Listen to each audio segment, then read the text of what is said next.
We'd like to welcome questions if there are any at this point. Approximately how many homes were affected by this situation back in 2007 and 2009? Well, there were 2,000 people affected, and in the homes, the actual number of homes, I'd have to double check on that. But we're just roughly number of homes? 50, 60. 50, 60. And geographically, where were these homes? The southwest part of Ontario, and then one in the southeast. And roughly how many picketers were out there per home? Oh, it ranged from a half a dozen to a busload of 60 people that would be bussed in. And you mentioned earlier that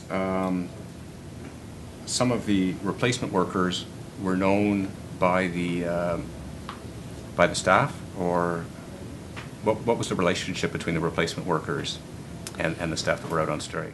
The replacement workers, I don't think there was a relationship between the replacement workers and the workers that were in the houses and employed previously. They'd known them for 15 years? Is that the residents that had known them? Or? The people that lived in those homes knew their staff, their support staff, for up to 15 and 20 years. So they would be the people that would be helping them in really intimate ways.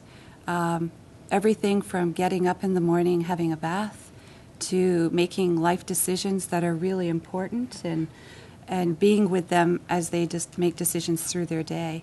And those are the people that were then on their front lawn arranging for porta potties to be shipped in, putting garbage on the front lawn, holding medications back, all of the things that Melissa shared. And calling scab out. And people that lived in those homes don't necessarily understand this labor dispute model. So they know those people as the ones that are their role models, their supporters, the people that help them make decisions in their life are now at war on their front lawn. I think it also... So it was the supervisory staff that were replacing the staff that would normally have been in there? Okay. And so I think, you know, the residents who've known them for 15, 20 years, it became also a trust factor as well. Because these are the people that they supported, or workers that supported them for the last 15, 20 years, who are now on strike, who, by the way, had no votes in this issue, had no votes during the strike. So therefore, what happens is they were crossed in the middle, and they weren't given the right facts or right information as to why the workers were picketing in front of their home. So it became a trust issue as well. People are frightened. Yeah. They don't understand it. What was the union's response when you asked them to picket their employer and not the homes? In some scenarios, they did. But in most, they felt that it was most effective and it was getting a lot of attention to picket the homes. In Lanark, they did agree to stop picketing in front of people's homes just before the end of the strike.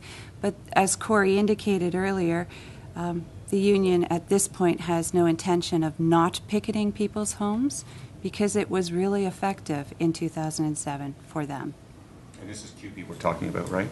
QP and OPSU. Yeah. QP and OPSU. Okay. But again, this is not a management labor issue. Right. This is about the people that are being held hostage in their home, I think, caught in the middle of it. And I may add, it comes down to the certainly to the unions, but it also becomes a lack of the government's response in terms of the issues that the union brings forward, which people with disabilities certainly cannot issue out any salaries, and that becomes a challenge because we talk about labor management, but it is also a role where the government should also be playing in terms of trying to advocate for no picketing, but also working with the unions also very closely. So how long did this picketing go on for? How long was the strike? I believe the longest was 7 or 8 weeks, 24 hours a day. And how did the police respond? I mean, did you not call them and try to get them to intervene? They were called in, and later on, after so many calls, they decided not to go in anymore. I think you have to remember, though, that some of the police are also union. And I think that's a challenge that we certainly faced in Lanark County, that we found that some of the police were actually out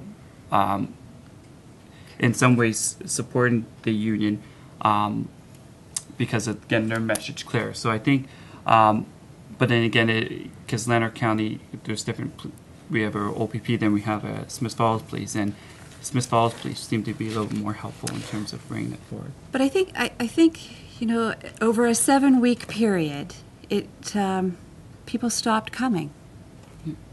You can call daily, you can call every hour when people are blocked and neighbors complained, but people eventually stopped coming. Caring? I'm not sure, but they stopped coming. You talked about the incidents that happened by the picketers. Can you give me some examples of how people were hurt and people who experienced trauma and perhaps needed counseling after this whole thing was over? Well, Melissa, you talked about the laser lights inciting seizure activity. So, But you said it was possible, but this actually happened. There were actual Yes. seizures. Yes. Yeah. Can you talk to that specifically? There was several. The people that they didn't really have, they had seizures, and after some of them haven't had a seizure for 5-10 years, they reactivate their seizures and cause the people who were supporting them to try to get them help, knowing that there's a risk of crossing the picket line, and it was very difficult for some of them. So people's anxiety increases when you have warfare on your front lawn, and so that's not going to be helpful for people who struggle with seizure activity, and then the laser lights on top of that. But that's one story, one scenario. I sat with a gentleman who told me that he slept in his laundry room for 10 days to avoid hearing it. Other people said that they were frightened. They didn't understand that even the security guards coming to accompany people out of the homes, they thought police were taking people away. There was a lot of confusion. We're not talking about people who study labor disputes models and have a sense of what that's going to entail. So there was people were frightened. People lost their own jobs. People were held back from being able to go to church and practice their faith. Family were questioned and asked to prove that they had a relationship with the person in the house. The stories go on, and I think one of the things that's happened is people also lost their day support in the community because of a strike that did happen, so which therefore weren't able to participate in everything that they either signed up or wanted to participate in, which So they were hostages in their own homes? absolutely, yeah, absolutely. I think when it narrows down to it, people, certainly in the Lanark County perspective, had to wait 5 to 20 minutes before they can actually leave their home. And so we questioned why nobody else in society would allow to wait 5 to 20 minutes or have to wait for that long. But yet these people did. One of the things that were shocking last year in Lanark County is we tried to reach out to the group homes to come and participate in the advocacy in terms of the no picketing, and not one showed up because they were scared of what, when the workers did come back to work, what could happen. And but even our barbecue that we threw on, people were certainly scared to go back to the home. And Kimberley and I seen that in Ross last year. So it's extremely 2009. So how long did it take after the strike was over for things to return to some sense of normalcy, and what did you have to do in order to bring it back to where it was before the strike? Well, the fact that there's an empty chair at the end of the table today shows you that it's not back to normal.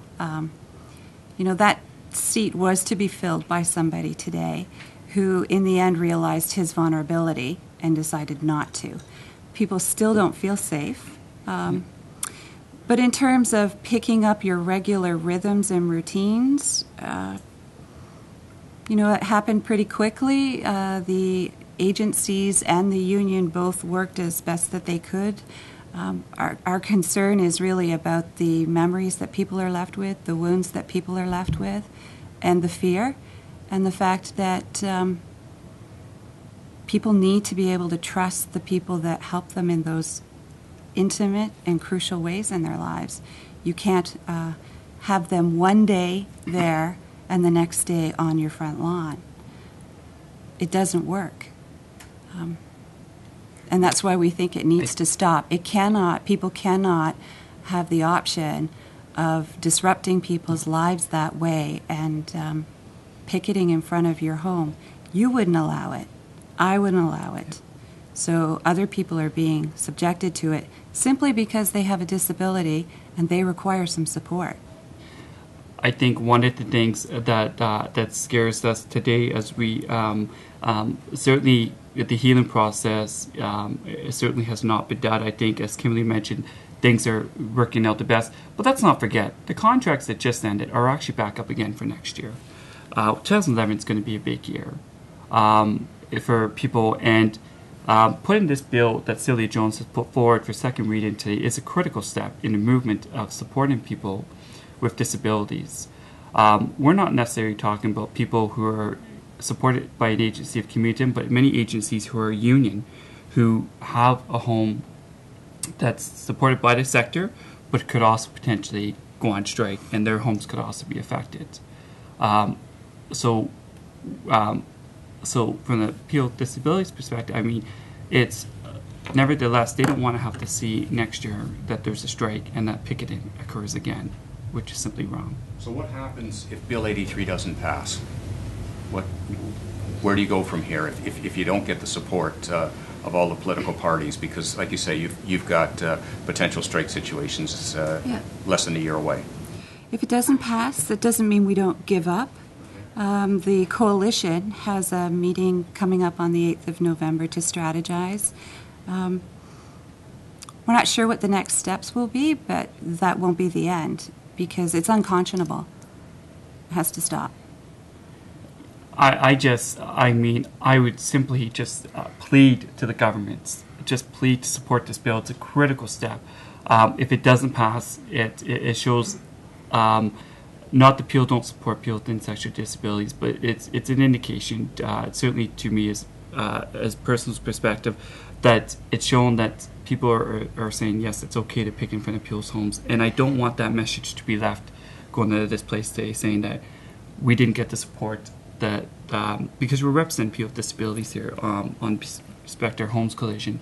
And I think for us to leave today having that bill not be supported would simply be wrong. So again, I'm optimistic. I'll continue to be optimistic, and I just pledged and plead to the MPPs to support this critical bill. Thank you. Thank you. Thank you.